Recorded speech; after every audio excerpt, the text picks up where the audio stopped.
Everyone, welcome. This is Sani, the podcast that celebrates African scientists. I'm Alex Nyako, a senior research specialist at Avery Dennison. And I'm Selassie Afekwache, a microbiology PhD student at the University of Maine. Today is the end of year, and today we'd like to reflect on the different outstanding lessons that we learned during our various interviews throughout the year. So Selassie and I would like to have an informal discussion today on what really stood out for us as we think back and reflect on our inaugural year of Sani and the various interviews that we've had with the outstanding researchers that we've spoken to. So we'd like to just kick that off. Selassie, what really stood out for you even as you reflect throughout the year? When I think about the year, it's amazing how we had 3 different speakers, and they all had different backgrounds, different background stories. And I think one of the outstanding lessons was how our backgrounds influence our final decisions of where we find ourselves. And for example, we take our first speaker. He talked a lot about how his upbringing with his mom influenced his final, his road path to where he is right now. And I think that's really outstanding about how our backgrounds really affect the decisions that we make, and then eventually the choices that we make as well. I was thinking about this morning as well, Dr. What really stood out for me, particularly because he sort of was the initial person that we started all of this with. And yes, I recall reaching out to him about this idea, and he embraced it wholeheartedly, came on board to join us to kickstart all of this. And for me, it shows the extent of trust and his hope for the vision that we have for Sani. Yep. You know, and I was also thinking about what you said, how his background really shaped the direction that he decided to take in terms of career, and how all of us, the different things that we've experienced from family, from community, really shapes our outlook and shapes how we decide to walk on this path in terms of where our life would like to go to. Yeah, and Josephine, thinking Marie, about that. Thinking about that, Josephine I Marie just also shared, thought about Josephine, where she shared about her experience with going for an outreach during her college years. I mean, we experienced that as well, and that outreach is what birthed Young at Heart. And it just comes back to how our experiences interacting with the community really has that influence on things that we can bring up just from the little experience that we have. And so now Young at Heart reaches so many communities, and it's amazing how just one outreach experience birthed such an important outreach and organization, Young at Heart, that is going out there and impacting Ghanaians in so many ways. Yes, totally agree. And I always think about the community aspect of it, and Josephine Marie really comes to mind in terms of her drive to give back to the community. When you speak to her, it's so tangible because all that she's doing, her vision, her drive is just, being pumped by the desire to give back to the community. And that is also very remarkable for me as well. And sort of a good segue into Dr. Yvonne Mittendorf as well, because if you listen to her desire for the community also really comes to bear. Yeah, that's true. And she doesn't back away from who she is. I think that's the most outstanding lesson from Dr. Mittendorf. She accepts who she is, and she says that when as a scientist, it doesn't matter who she is. She's just integrating and incorporating who she is in the field that she finds herself. And I thought that was really amazing. Just thinking about how she's also into fashion, and that doesn't hinder her from what she does at all. And in mentoring others, she talks about being true to yourself. And I thought that also was an important lesson from her interview as well. Yeah, the investment into up and coming scientists is something I really found noble. That she takes time off. She really puts effort into bring scientists.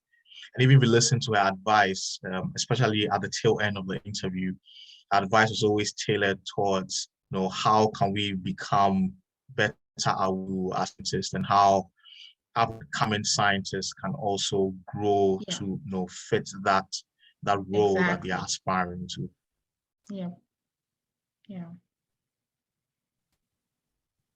So what do you think are some of the pivotal areas that they address that you think African scientists, especially young scientists in high school and middle school, can pick up, even as we want to use this podcast as a means of encouraging them to know that, hey, there are scientists out there just like you with your background that you can also follow in their footsteps? I think for me, the main one will be from Josephine Marie, where her goal is to find things that are familiar within the community in Africa, to learn and to understand science, basically. And so not necessarily only looking at things that are in the Western world, but trying things that are found within the community that they find themselves. And so if they will find a leaf that's specific to Ghana and use that as a way to learn about photosynthesis, then that's what it is.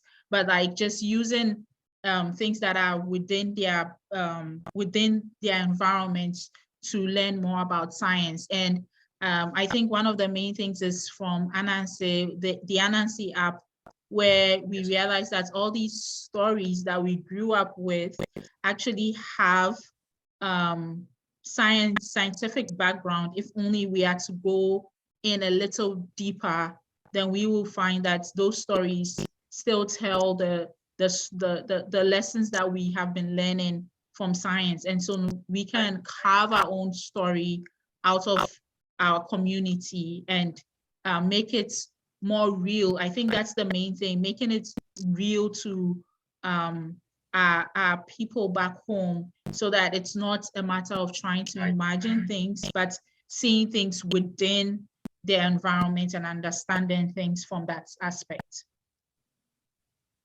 Mm-hmm. Yeah, so even as you mentioned that, one thing that came to mind was the influence of the people around you as well. So Dr. Iwa mentioned her mom, Jesper Marie mentioned her parents, and Dr. Bidentop also mentioned her husband and how her husband played a role. And what really comes to mind was how parents and people that are around the child or the student plays a critical role in influencing how the student also begins to be excited about what they see and begins to ask questions and begins to be motivated, particularly with going ahead with science and becoming excited about science as well. Yeah, so I think we really look at all the three interviews, the things which were exciting, the things which were outstanding. What are some of the things that we as Sani are looking ahead, even as we end the year, for next year, 2022? What are some of the things that are on your mind? Some of the things that you think we can achieve, especially in 2022? I think for 2022, one of the things I'm looking at is having more diverse people coming up on board. I mean, this time around, we had a chemist. Actually, I think we had two chemists. Oh, no, we had a chemist and then a biochemist. Yeah, and so it'll be very interesting to have a diverse group of people come up, so that people who are interested in other aspects of science can also relate with the speakers in terms of their interest as well. What about you, Alex? Yeah, for me, I think one thing I would like us to achieve in Sani for next year is, apart from indeed the diversity in backgrounds, but also the diversity in countries as well. Yeah. And really looking at a broad range of different countries in Africa, so that we have different cultures and different backgrounds of our interviewees coming on to share how all of these different backgrounds and cultures have helped to shape where they are now, especially to help in identifying with the different audiences, the different people who are listening and watching their interview. So for me, I think that's one of the main goals we'll like to achieve together as Sani, even as we approach 2022. Yeah. I think it will be an interesting year, just being able to interact with different groups of people and having a larger population of African scientists being represented as well. Definitely. Yeah, so also if you would like to see different things being done for next year, don't hesitate. Kindly leave us a comment in our YouTube channel or a comment on our Spotify page as well, so that we also know what you would like to see for next year, 2022. Yeah. And Alex, I think we want to thank our listeners for the support, and our viewers as well for the support, for those who have been with us from the very beginning.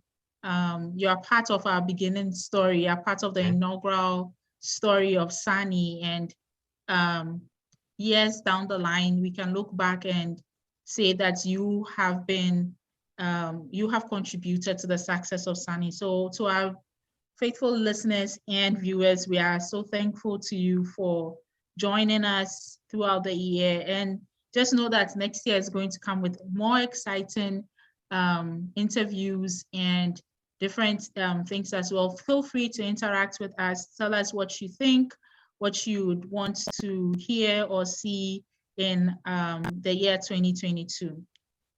And as usual, remember, you can find us on Facebook as Sani, Instagram at Sani Podcast, and YouTube as Sani Podcast. Don't forget to like, share, and subscribe. And as I said, for our viewers on Facebook, Instagram, and YouTube, send us your comments on today's episodes and any of the episodes that you have listened to or watched, and see you at our next session next year. Happy New Year. Happy New Year.